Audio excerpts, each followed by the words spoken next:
Our breaking news on CNN tonight is the mayor of Charlotte orders a midnight curfew on the third night of protests with only 4 days to go until the first presidential debate. Live pictures now, of course, from Charlotte. Here to discuss now is Frank Bruni. He's a columnist at the New York Times. So, Frank, I asked a question before the break. How does this is an important battleground state. How is this going to affect, what effect will this have on the election? Well, I think it's too soon to tell, but it does put all eyes on North Carolina again, and North Carolina has turned out to be, I think, the most fascinating theater in the 2016 election. Even before now, I mean, you've got a Republican incumbent governor there who is starting to trail in the polls to his Democratic challenger. The state lost tons and tons of business because of a bill that he muscled through that was a discrimination measure against LGBT people. You've got a Senate race, and we know the balance of control in the Senate is, no one knows where that's going to go. You've got a Democratic challenger who has pulled almost even with the Republican incumbent, and now you have this in North Carolina. So I think we're going to be watching this state with a lot of fascination over the coming days and weeks. You've been paying close attention to this election. You often write about these issues. As we have been looking and listening to some of the language coming from the people, you're the congressman, and also one of the Trump volunteers in Ohio, saying very offensive things about African Americans, about race in this country. What is going on here? Well, I mean, we're seeing something that obviously has been there for a long time, but that we sometimes gloss over and that we sometimes don't see. The presence, the visibility of the alt-right in this campaign, some of the things Donald Trump himself has said, and now we're hearing their echoes. These aren't things that I think he's unleashed, but I think we're realizing things that we had convinced ourselves were gone. To listen to that woman who was on your show just moments ago, the one from Ohio, saying that we had no racism until President Obama. I mean, I'd like to meet her high school history teacher. I'd like to question whether that person should still have a job. That is an insane statement, and she said it with such conviction and such even sunniness. We have a long way to go in this country if we still have people who believe that President Obama is responsible for a racism that didn't exist until he took office. Listen, many of Donald Trump's supporters take offense to, they feel that they're being painted with a broad brush of racism and bigotry and whatever, and they will say, well, not all of us are racist. Obviously, some of them are. Donald Trump can't control that. What do you feel that they have a point. They have a point. Yes. Yeah. But do you feel this sort of thinking and these thoughts and this language has become normalized in some way in this cycle? I don't think so. I don't think in the general population. I think we're still talking about a very small minority of people who feel that it is okay to speak the way that woman from Ohio spoke, or the way the congressman from North Carolina spoke. It pains me to hear phrases like basket of deplorables, because I don't think we get very far if we vilify large groups of people and say you're beyond redemption. Right. But at the same time, and that's why you got to approach this in a nuanced way, at the same time, we do have Americans who speak in a sunny and convinced way, the way the congressman from North Carolina spoke on your program, or rather spoke to the BBC and then tried to roll it back on your program, and the way that woman was speaking in Ohio. And we can't deny that those sentiments exist, and we need to factor that in and never tell ourselves the lie that we've moved fully beyond that. At the very least, so he did come on and he apologized and he tried to explain himself. I don't know if there's any explanation, but I always give people credit for at least apologizing. There's been so little of that this campaign season. And I give you credit for having him on, because we all need to talk to each other. Yeah. So let's talk about debate prep. It's this first debate. It couldn't be more significant. So where do we go from here? What do you think the issues, how are these protests, these riots, the language and all of this, how do you think that's going to affect the debate? Well, I don't think we know, because the metabolism of the news is such that I have no idea what's going to happen between now and Monday night. 3 days ago, we couldn't have known this was going to be a big story. A couple days before that, there were other big things that we thought would define the debate, like Donald Trump claiming that Hillary Clinton started birtherism. So in a weird way, because of the news cycle now, 4 days is a long time away. I think the debate is going to be about bigger things than just whatever news event just came up. I think it's going to be about the bigger questions that people have about Hillary Clinton.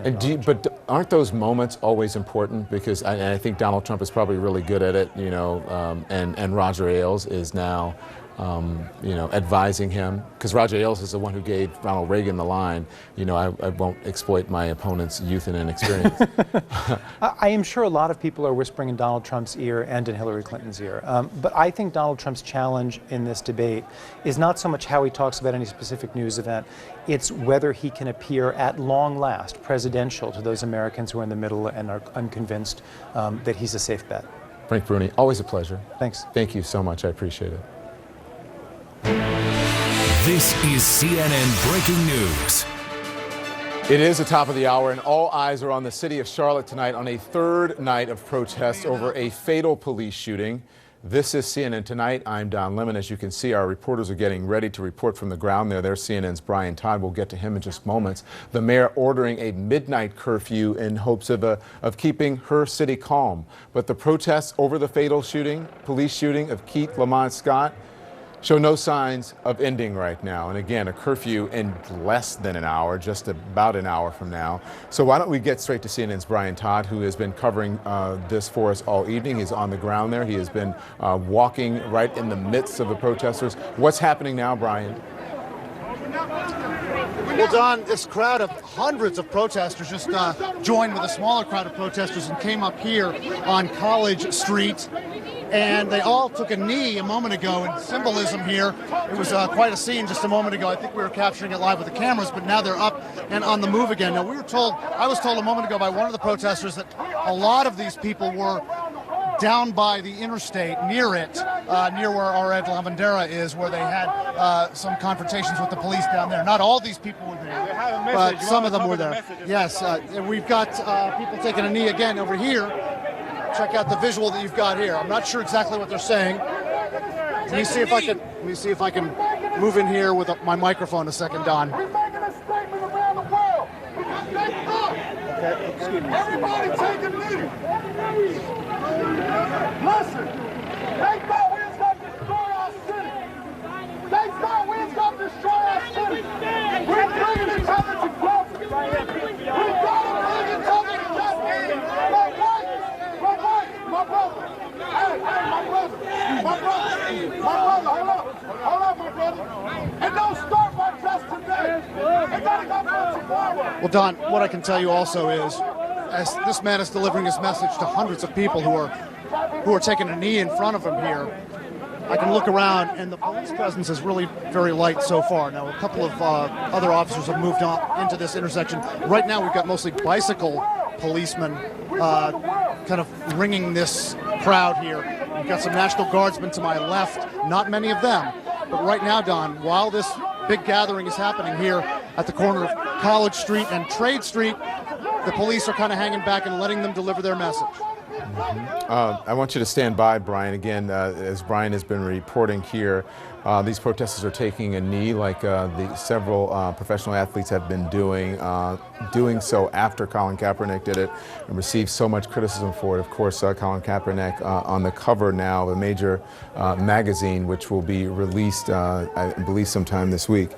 There's a magazine, Time Magazine, and there he is taking a knee rather than standing for the national anthem. He had a peaceful protest. These protests tonight are peaceful, and they haven't been peaceful every single night. As we know, last night someone was killed by gunshot, and it has been said that one of the protesters shot another protester.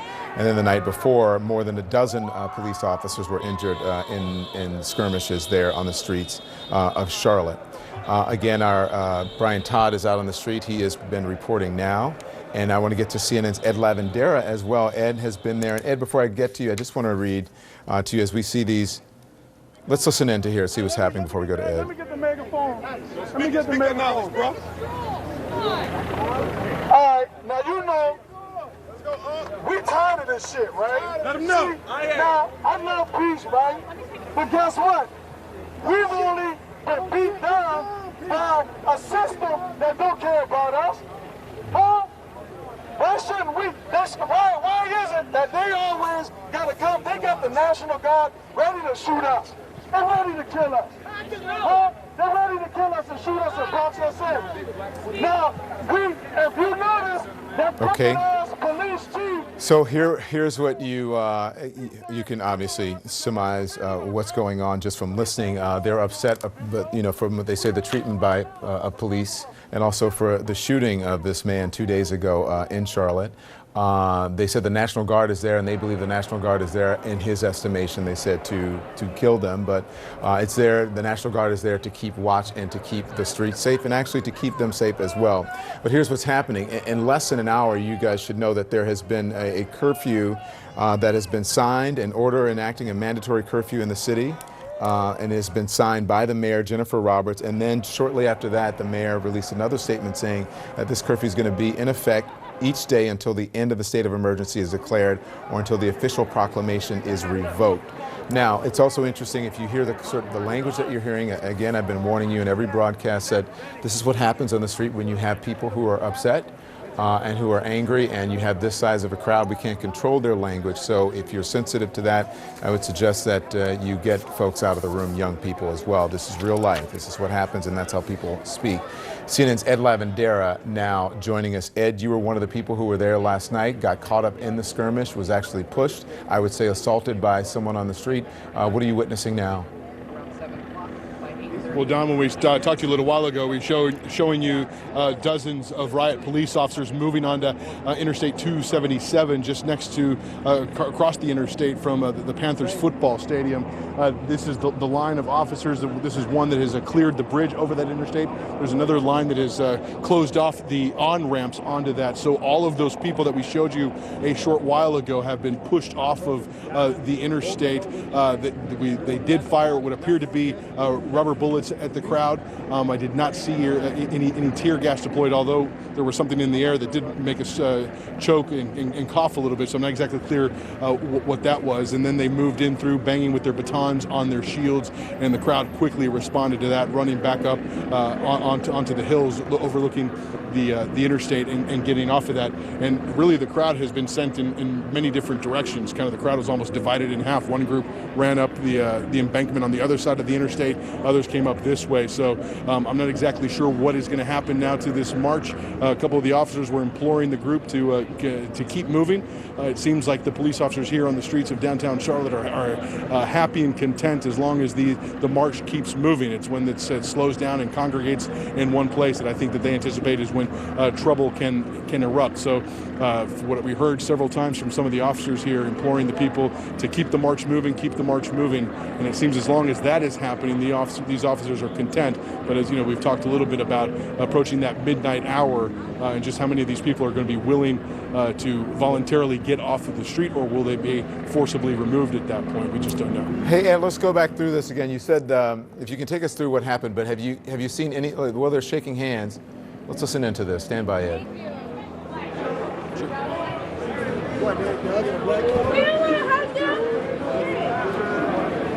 So that was, stand by, Ed, that was several of the people who were out in the crowd shaking hands with the National Guard, telling them thank you. And that's where our Boris Sanchez, we can find him there. Boris, what were we witnessing there? What's going on?